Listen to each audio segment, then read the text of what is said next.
ലോക്സഭാ തിരഞ്ഞെടുപ്പ് ചിലവ് 500 കോടി കവിയും. 2024 ലോക്സഭാ തിരഞ്ഞെടുപ്പിന്റെ ചെലവുകൾക്കും ഇലക്ട്രോണിക് വോട്ടിംഗ് മെഷീനുകൾക്കുമായി 3147.92 കോടി രൂപയാണ്. അധിക ഫണ്ടിനായി കേന്ദ്രം പാർലമെന്റിന്റെ അനുമതി തേടിയിരിക്കുകയാണ്. ആകെ ചിലവ് 5000 കോടി കവിയും.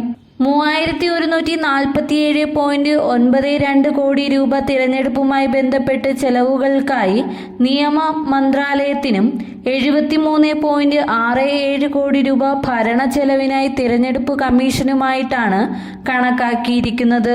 നിയമ മന്ത്രാലയത്തിനുള്ള ഗ്രാന്റിനുള്ള അനുബന്ധ ഡിമാൻഡ് അനുസരിച്ച് തെരഞ്ഞെടുപ്പുമായി ബന്ധപ്പെട്ട ചെലവുകൾക്കുള്ള ഇന്ത്യൻ സർക്കാരിന്റെ വിഹിതത്തിന്റെ ബാധ്യത തീർക്കാൻ 2536.65 കോടി രൂപയും EVMകളുടെ പരിശോധനയ്ക്കും പരിപാലനത്തിനുമായി 36.20 കോടി രൂപയും EVM സംഭരണത്തിനായി 575.7 കോടി രൂപയുമാണ് പറയുന്നത്.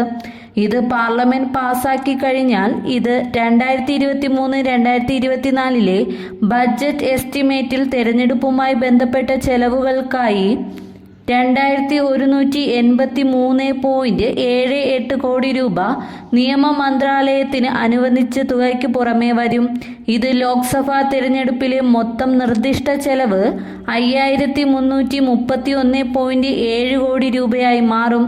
ഫെബ്രുവരിയിൽ അവതരിപ്പിച്ച കേന്ദ്ര ബജറ്റിൽ EVMകൾക്കായി 1891.78 കോടി രൂപയും ലോക്സഭാ തിരഞ്ഞെടുപ്പിന് 180 കോടി രൂപയും വോട്ടർ ID കാർഡിന് 18 കോടി രൂപയും മറ്റ് തിരഞ്ഞെടുപ്പ് ചെലവുകൾക്കായി 94 കോടി രൂപയും സർക്കാർ വകയിരുത്തിയിരുന്നു. ഗ്രാന്റുകൾക്കായുള്ള അനുബന്ധ ഡിമാൻഡിന്റെ ആദ്യ ബാച്ച് ഡിസംബർ 6 ലോക്സഭയിൽ അവതരിപ്പിച്ച ധനമന്ത്രി നിർമ്മല സീതാരാമൻ അതിൽ 1.29 ലക്ഷം കോടി രൂപയുടെ അധിക ചെലവും അവതരിപ്പിച്ചു. അതിൽ 3147.92 കോടി രൂപ തിരഞ്ഞെടുപ്പുമായി ബന്ധപ്പെട്ട ചെലവുകൾക്കായി നിയമ മന്ത്രാലയത്തിനും 73.67 കോടി രൂപ ഭരണ ചെലവിനായി തെരഞ്ഞെടുപ്പ് കമ്മീഷനുമാണ് നിർദ്ദേശിച്ചത്.